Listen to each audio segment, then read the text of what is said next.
Hi guys, welcome back to my channel. It's Angela. So I had a little bit of time, so I thought I would go ahead and read you guys chapter 10 of Memoirs of a Birth Mother, my book. The first 9 chapters, I've read a chapter a week for 9 weeks. This will be the 10th week. If you want to check it out, you can check it out on Amazon or Barnes & Noble. Amazon, it's on there as a book, physical book or ebook, and Barnes & Noble, it's just on there as an ebook. So yeah, let's get into it. Chapter 10. The day was bright and cheery, the day I said goodbye. The birds were chirping, the sky was blue, the sun was at its best, warming my pale skin to a bronze tan. I remember waking up with a feeling of pure dread in my heart and soul. It is the day that no matter how much I later try to erase with alcohol will be etched into my memory forever. To tell this part of my journey, I must go back to the week before. I had just given birth 2 weeks early, and for some reason the adoption lady had chosen to go on vacation. I never did understand that, as my due date was so close. She was the most understanding, kind woman I had met in regard to this delicate situation. I guess she was just really good at her job. She knew that all I wanted was what was best for my daughter. So there I was alone in the hospital in a still, strange city, and the only other person that could even pretend to grasp what I was going through was on vacation. They had taken the baby away to get checked out and let me rest. There was no way that was happening anytime soon. I was, for the first time, alone since giving birth, and even though I knew it was coming, I was terrified of being without her already. Sorry. Somewhere in the midst of all of my dark thoughts, I finally managed to doze off for what felt like a split second. And now I got pop-ups, sorry. I came awake to the nurse holding my daughter, asking if I wanted to feed her. I jumped at the chance, again greedily soaking up every moment I had left with her. I was feeding her with a bottle when her father came strolling in, reeking of alcohol from the night before. Apparently, when he found out I was in labor, he had gone out for a night out on the town, getting drunk instead of being there to witness his child being born. He took one look at her tiny, angelic face and said, "Oh, we got to keep her now." Sorry. I only start doing that when I'm doing a video.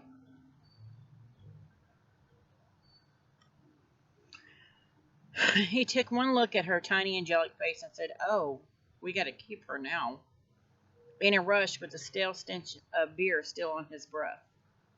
If I had not been holding her, I would have literally murdered him right then and there. I mean, really. All these months of torture and mind games for him to strut in here and say this to me now.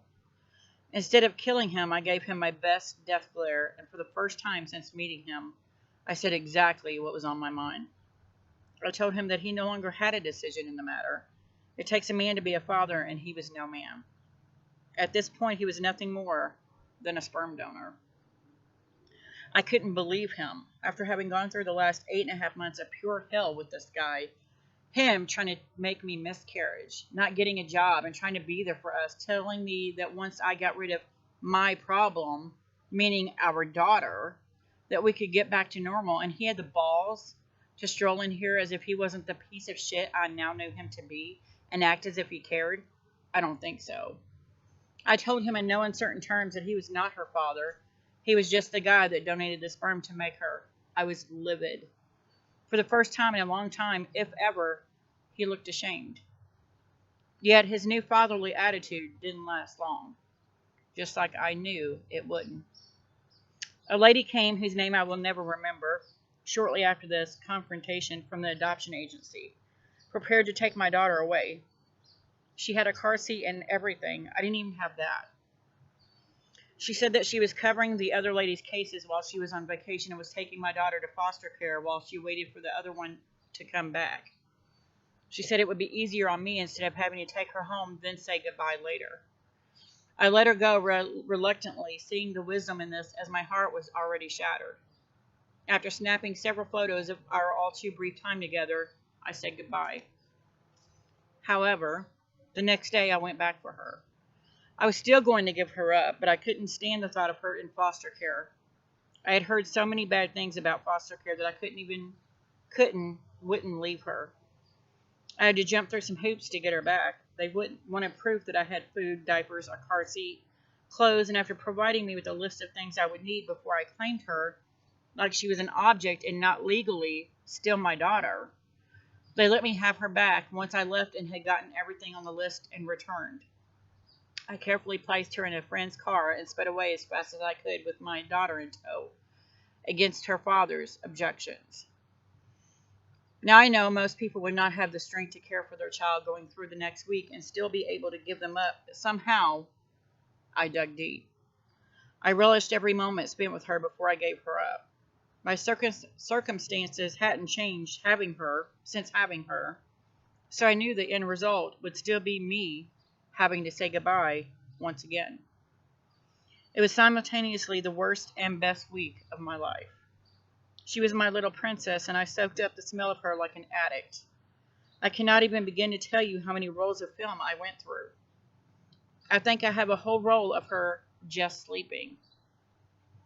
Through it all, her father stayed clear of her like she was the plague or something.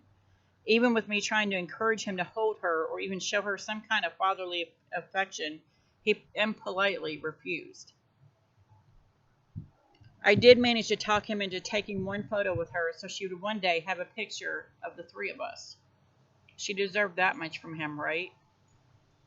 I was exhausted just from convincing him to take a picture with his own child. I was once again reminded of how wrong I was about this man initially. The day before I was set to give her up, he decided that he had had enough of me paying attention to my daughter and not him. He decided I was ready to have sex with him, and so ensued in trying to rape me while she was in the bed with me. It didn't matter that I had just given birth. Apparently I was a dirty whore that liked to screw, and so therefore he was going to get his despite my protest. A friend of mine stepped in, and as was his usual pattern, he vanished for the night after the incident. I had no idea where he had gone. I was just happy that he was gone. I sat in the dark room silently rocking our daughter back to sleep after such an upset while crying myself. In that moment, any reservations I had about giving her up dissipated. Any dreams I had of us being one big happy family went up in flames. I knew, sitting there in the dark, holding her so close to me, that this was it. I was going to give her up, even if it was just to keep him and his toxicity away from her. From the moment I brought her home, I had been walking around in a daze, shell-shocked in a way. The dreams of murdering him in my sleep every single night began that week. Literally watching the blood pour from his body, watching with a serene sense of satisfaction that he had died by my hands.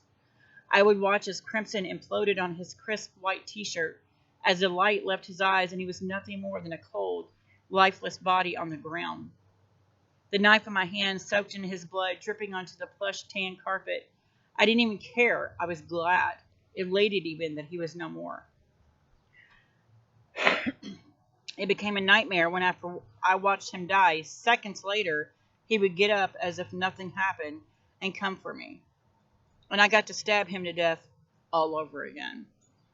It became a terrifying nightmare on a loop of some sort. I knew that we were done. That night, however, the night of my near rape, I was devastated. There were no more dreams, no more fantasies, no more anything except the need to protect my child from this monster that he had become. He had finally turned me into nothing more than a fierce mother protecting her young. I was no longer a woman. I was no longer his lover, and for so long afterward, even I fell into this trap, defining myself as solely a birth mother. This man had been my everything, my all. I had somehow let him twist that love in me into something else. I was only a shadow of the woman I would one day become. This was the longest night of my life, the night before I gave her up. I sat sentinel over my child, waiting for this man to come back.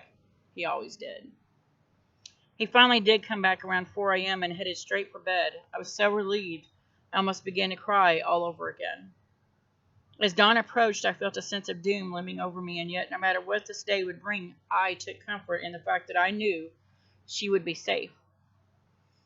I watched the sky streak from black to pink to purple and finally to blue, waiting for the moment I would say goodbye once again. This would be the most peaceful moment I had had in over 9 months, and for many, many more months to come. As the sun came up in all its glory, I began to dress for the signing of the papers. The adoption lady was back in town and had even offered to give me a ride. As the hours ticked by, slowly yet all too fast, a soft knock at the door jostled me out of my thoughts and kicked me into motion. I had tried for about an hour to get her father up to wake up, thinking this would be my last-ditch effort to make him see what he would be missing. In my mind, he could have at least held her one last time and told her bye, right? And yet I was not surprised when he opened his eyes long enough to mumble something close to, "Bye, baby," before he rolled over and began to snore again. I picked her up and left. I picked her up and left. The loud click of the door closing behind me broke the deafening silence of the tiny apartment. The adoption lady tried to make small talk all the way to the lawyer. She could tell I was a nervous wreck. I held it together long enough to sign the papers and kiss my baby girl one last time, silently wishing her a lifetime of happiness. On the way home, I cried, but it was the white, hot tears of rage. I had just sat in a cold, lifeless office, signing over my rights as a mother, and where was her father? Sleeping off the night before. I had sat there with strangers, thinking to myself as the tears threatened to fall, why isn't he here? What kind of father won't even be there for the few precious moments he gets with his daughter? He was a monster. The closer I got back to the apartment, the adoption lady tried to console me, yet she didn't know the only thing on my mind at that moment was murder. There was no room left to process the sadness of depression of what I had just done in that moment. I was filled with a hate and anger so badly I thought I may actually kill him. I was terrified that my dreams were about to become a reality and I would go to prison for his death. I stepped back into the apartment and it was as if the days I'd been in all these months finally lifted. The cloud of despair was suddenly gone and I knew what I had to do. I was somehow the picture of calm as I began packing his things and preparing to rid myself of him forever. My rage gave me the rest of the strength I needed to finally break free of him. I still had to wake him up, which just fueled my anger more because it was now like 2 in the afternoon. I had just done the hardest thing I would ever do in my life, and I did it alone, and he could have cared less. With a renewed sense of self, I was done. I would no longer be his punching bag. I would no longer be a slave to my need for false promises and broken lies. I marched into the bedroom, yanked off the covers, and woke him up none too gently. I let him know he had 2 options. He could vacate my life and leave now on his own, or I could have the cops come and escort him away. Either way, I was done forever. At first, he said he couldn't figure out where all my anger was coming from. Really? That is when I let him have it with both barrels. I let him know everything that had been on my mind and eating away at my soul since the day I met him. There was screaming and shouting on both our parts, and for the first time, I wasn't afraid of the consequences. I realized I was no longer afraid of this pathetic excuse for a man. Eventually, the neighbors called the cops, in which case he promptly left. No goodbyes, no looking back. He was just gone. All those promises of love and forever turned to ashes. There I was alone, no baby, no man, and for the first time in a long time, I was relieved. Relieved that the nightmare I'd been living for the better part of a year was finally over. That was the day the real me began to emerge. The me that doesn't take crap. The me that says what is on her mind. The me that would never let someone put their hands on me just because they think they have the right to. I learned a lot that fateful day, and it in its entirety will be etched into my memory forever. While the sun still streamed in, shining its happiness down on me, I felt nothing but sadness with my broken heart. I was elated to know this man could never hurt me again, or possibly my daughter. Yet in the coming months, it would all catch up to me. the pain, the bitterness, the anger. No matter how far away I tried to run away from it all, the coming months I would have to fight my worst challenge of all, myself. The inner demons I created on that day, I had no idea were about to explode into the darkest days of my life. But you already know that. They say that everyone that comes into your life was put there for a reason. I truly believe this. Everyone that I've let pass my emotional barriers have taught me a lesson. This one was a big one. This one taught me to be true to who I am. This one taught me that I do have self-worth. Only I have the power to let someone else strip me of my pride, my dignity, my self-worth. Never give someone else the power to take that away from you, or from the makeup that is you. I'm going to repeat that. Never give someone else the power to take that away from the makeup that is you. That's chapter 10. It was a little dark, and I got a little emotional. Anyway, if you like this video, give me a thumbs up. If you want to see more videos in the future, please subscribe, and don't forget to hit that notification button so that you are alerted to any future videos. And yeah, that's it. You guys have a good night.